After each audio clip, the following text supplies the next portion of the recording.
Welcome to A Drink of Wisdom with Nathan Drinkard. I'm Jay Wise. Thanks for spending some of your time with us. As a reminder to all the listeners, we're on Anchor, we're on Apple Podcasts, we're on Spotify. If you're looking for us in the video format, you can find us at the A Drink of Wisdom YouTube channel. Check us out on all those locations. Drink, as always, great to have you along. Hey man, and it's great to be here, man. Feeling fabulous. How everything with you? It's great, man. It's great. Can't wait to get it going here.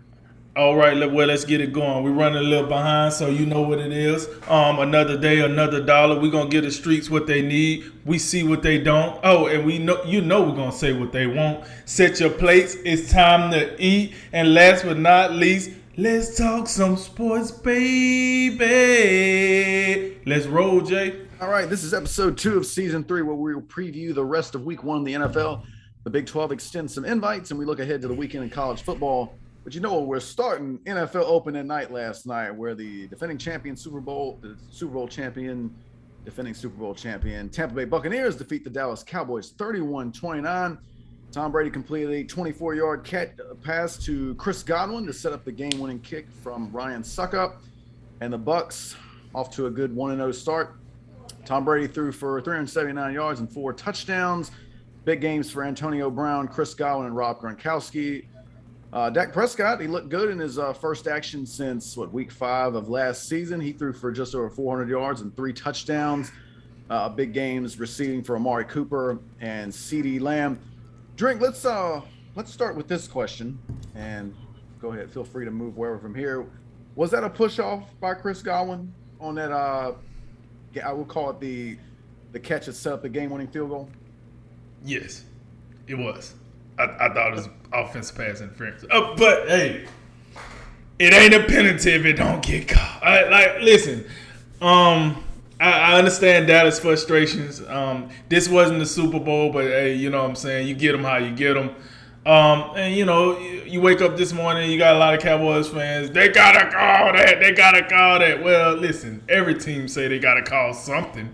You know, as egregious as it is, Saints fans are still complaining about calls not getting called. So, you know, it's part of the game. Missed calls are part of the game, just like injuries are part of the game.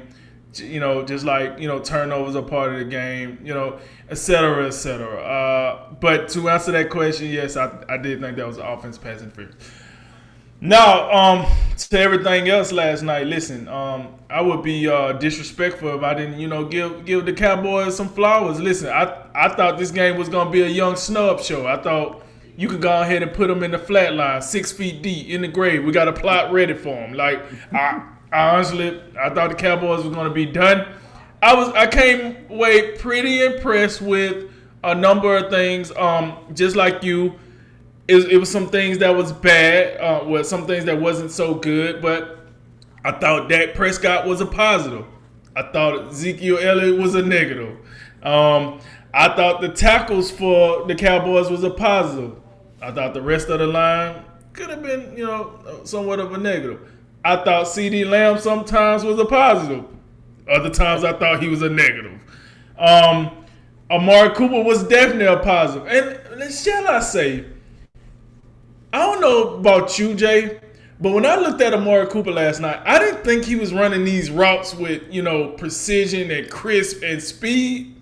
But clearly he was doing enough to get himself open where Dak was able to find him. But I wasn't like looking at Amari Cooper like, man, he's looking crispy out there. Those routes are just top notch.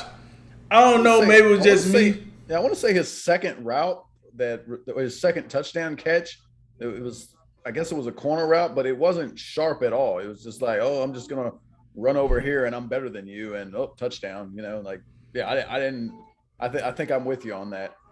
Yeah, so it kind of caught me by surprise why he was so open, but we know other things transpired. Another thing you brought up, I must say, on the defensive side of the ball, you know, the defense did look better. But like you said, we noticed that the rookie Michael Parsons, shall I say, seemed to be the leader of the defense in his rookie year. He had the green dot. Everybody know the green dot is the symbol that this player is the player that talks, you know, to the coach, the defensive coordinator in the booth.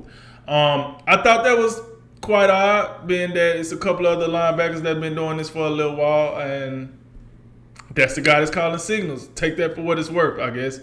But then I'm looking at some of these other guys, that defensive line, the Randy Gregory's, listen, DeMarcus Lawrence. Listen, I know DeMarcus Lawrence forced the fumble. Gregory recovered it. For what it's worth, Gregory, I think they're getting their money's worth with you, because I don't quite know what's going on with you. You play 1 year, you don't play. You go. I mean, now marijuana is somewhat legal in the NFL, so I guess they say, go ahead and get him in here. But DeMarcus Lawrence, kudos to Dak and Elliott. I mean, not Elliott. Kudos to Dak and Cooper. They was the only two dudes that got paid that still was playing like, hey, we're glad you paid us. Because I don't know what in the world was going on with Zeke. I'm not overly impressed with Lawrence.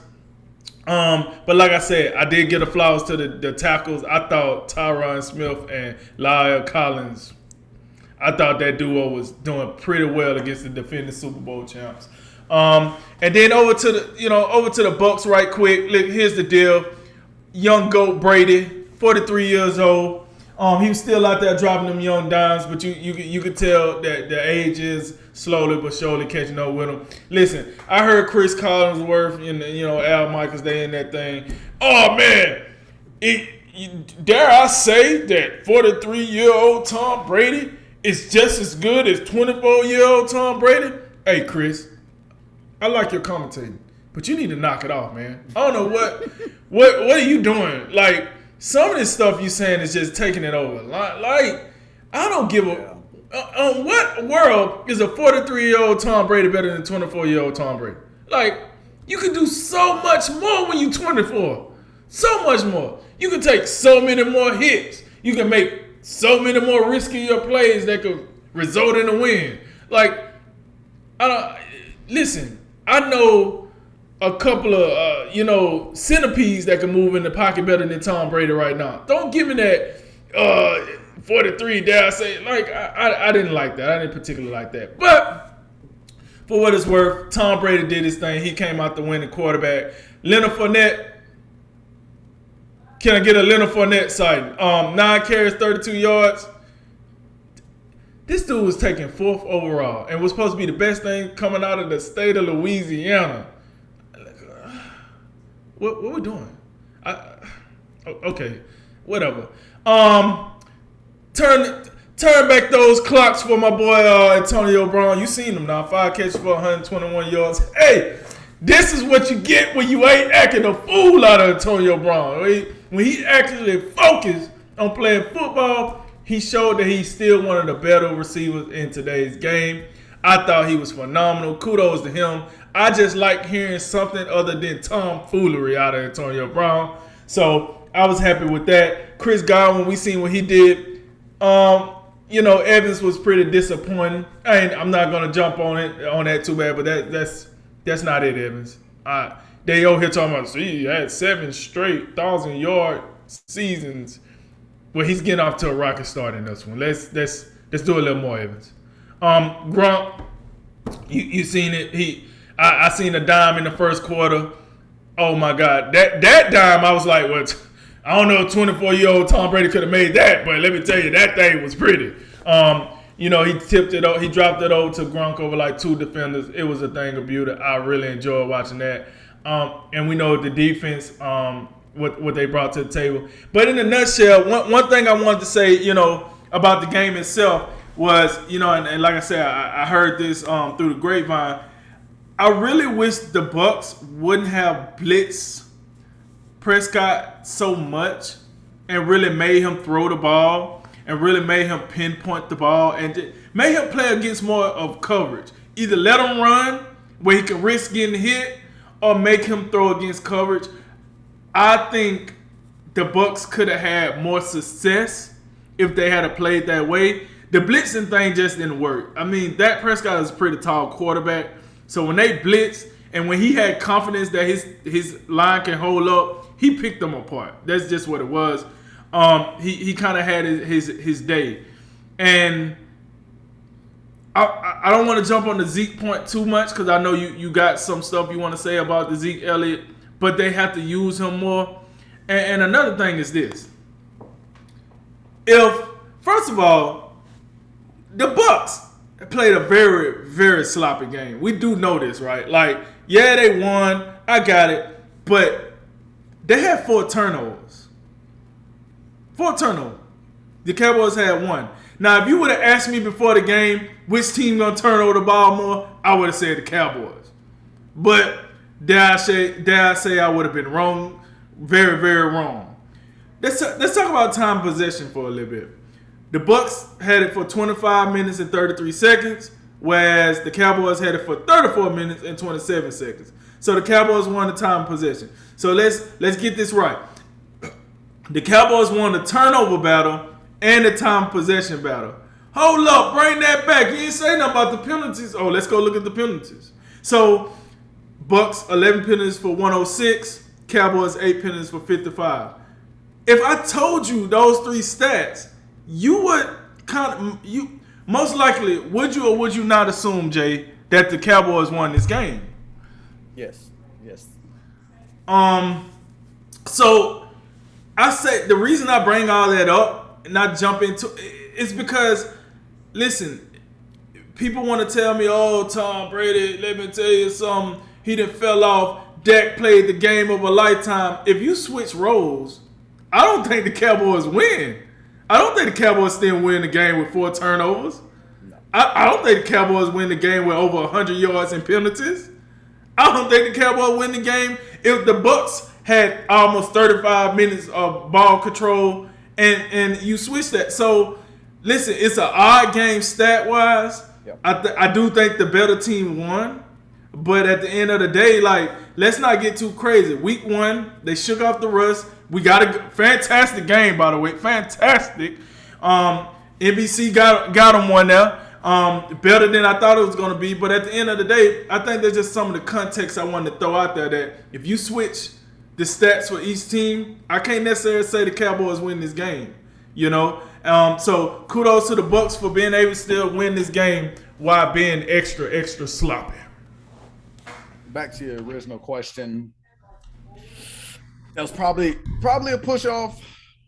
I wouldn't have called it though. I didn't think there was quite enough on that one. I mean, you brought up some of the things the Saints are probably upset about. The one where Nickel Roby-Coleman just like assaults Tommy Lee Lewis before the ball gets there. That was like the worst missed call of all time, well, at least that I've seen. Right. I didn't think there was enough there. I mean, you see Godwin extend a little bit. If that's a penalty, there gonna be a lot of penalties called this year, and I'd rather not. Like, so I thought it was a great throw on the back shoulder. Godwin extends a little bit. I don't know, like defensive back, like I don't know, toughen up, get stronger. I'm gonna say, I think if you wake up this morning in your both teams, you should feel pretty good. But if from Dallas's perspective, you open up the season on the road against the defending champs. Obviously, a lot of excitement in that stadium. You got the fans back in there, so a lot of juice coming through that stadium. You're also Dak Prescott, his first game since last week 5 of last season. So you got that. You're dealing with your Ezekiel Elliott called him their best offensive player. Zach Martin not playing due to COVID. So, I mean, from Dallas's perspective, for you to have a chance to win late in the game, and it took a Tom Brady drive to get him down there. I mean, I think you feel good about that. They mentioned on the broadcast quite a few times that Dallas isn't going to play another playoff team from last season until week 11. So you're going to have a lot of winnable games coming up. We know the division is just not impressive. I mean, the football team might be worth something, but I don't expect much from the Giants, and the Eagles are going to be I think they'll be really bad this year. So I mean, the Cowboys play in the worst division. So, and I think if that's the product, I mean I think that product is good enough to win the division. And on Tampa Bay side, you get the win. Obviously, we feel good about that. But they shot themselves in the foot a lot. You had, I mean, DeMarcus Lawrence makes a great play fairly early in the game. The old peanut punch on Ronald Jones. Um, so you have that, but you had Tom Brady throwing an interception. Trayvon Diggs got him. The Hail Mary, I mean, I'm not worried about it. I'm not really counting that one. But then, late in the fourth quarter with, I believe it was 28-26 Tampa Bay, Chris Godwin fumbles the ball down near the goal line. Tampa Bay was on the way to scoring. It would have made it a 9-point game. So, I mean, things could have been a lot different. But yeah, when you look at turnovers, you look at penalties, Tampa Bay was much more sloppy. So to me, the takeaway, and this isn't anything that's surprising, Tampa Bay is clearly a superior team to Dallas. The game just looks close because Tampa Bay was way more sloppy than Dallas was. Statistically, you talk about it being an odd statistical game. The reason, if you do a quick statistical analysis, Dallas lost this game because they didn't execute situationally, particularly in the red zone, and Greg Zuerlein couldn't figure out how to kick. He missed an extra point, and then he misses a 31-yarder. So I mean, he ended up making. I mean, I think it was he ended up being 3 for 4 on field goals on the night. But 2 short misses that I mean, they hurt you. So I think from a statistical standpoint, that's why Dallas loses. But Tampa Bay plays with any type of discipline. I mean, Dallas got 5 first downs. Their offense got 5 first downs via Tampa Bay Buccaneers defensive players committing penalties. And we also have to remember, no Jermaine Whitehead, one of their starting safeties. Then you have Mike Edwards cramping up. He was gone for a bit. And then the big one, Sean Murphy Bunting, dislocates his elbow. And that means Ross Cockrell's got to enter the equation. And that's just something we like to avoid. So I think both teams should feel pretty good about how things turned out. I think so. One real positive for Tampa, for the league should be greatly concerned. This whole year 2 thing of Antonio Brown and Rob Gronkowski, yeah, that's a problem. You combine these 2 guys, they look like throwbacks. They look like they're about 5 years younger. And then you combine that with Chris Godwin looked great last night. Mike Evans, not so much. But those are 4 guys right there that can make it happen and can stack up against anything else anybody else can offer. So if that's and remember last year it was Mike Evans, Chris Godwin, AB, and Gronk were the clear 3 and 4. And last night it was a little bit reversed. AB and Gronk looked like the 1 and 2. I think the rest of the league should be concerned about that. For Dallas, there's a lot of positives for Dallas, but I'm gonna tell you, this whole thing where, we talked about this before the show. Maybe this is because the Cowboys coaching staff says we're not gonna be able to run the ball. I mean, you got Vita Vea and Ndamukong Suh. We're not gonna be able to move them, so we're just gonna take the position that, look, our outside guys, talk about CeeDee Lamb, Michael Gallup, Amari Cooper, they're better than what you can do in the secondary. So we're just going to play this game outside the numbers. If that's the plan, okay. But I hope it isn't something that we see the entire season, because Dak Prescott throwing the ball 58 times a game, you might win a division with that because the division is so bad, but you won't go very far. To me, my initial takeaway, and I don't want to just let this be the final verdict on this, but they must not think Ezekiel Elliott is very good. When you give the guy who the only back in football paid more money than Zeke is Christian McCaffrey, and ever since he signed that contract, they haven't used him like he's a top 5 back. That when Zeke signed the contract, that's when Kellen Moore became the offensive coordinator, and it's just been the air parade ever since. I really believe, and this goes to the defense too, which appears to be a little bit better. For this team to maximize what they can do, they're going to have to go back to running the football first. And Zeke carrying the ball 11 times, it's just not enough. And in some ways, it's almost, it should be somewhat offensive to Zeke. What is the point of paying this guy all this money if you're not going to use him? And I got it. And obviously he can do other things. And I thought he did a really good job in pass protection, picking up some of these Bucs linebackers who like to blitz, like Devin White. But if that's the highlight reel you have from Zeke coming out this game, that's a problem. And I think moving forward, I really hope that's just a one-time thing. But you got to be more balanced, because even though if that's your position, that we're completely superior to what Tampa Bay has on the outside, you're still letting the defense off the hook. Todd Bowles over there is like, well, they ain't gonna run the ball tonight. I guess we'll just blitz and do whatever we want to do. We don't have to worry about the run tonight, guys. They're not gonna do it. I think that's a problem. Part of the major advantage for offenses is the ability to run and pass and to keep defenses off balance. Dallas played a great game last night offensively in a lot of respects. And they did. Dak Prescott I thought he played a great game for the most part. But you're letting defenses off the hook. I don't think that's not a sustainable strategy moving forward.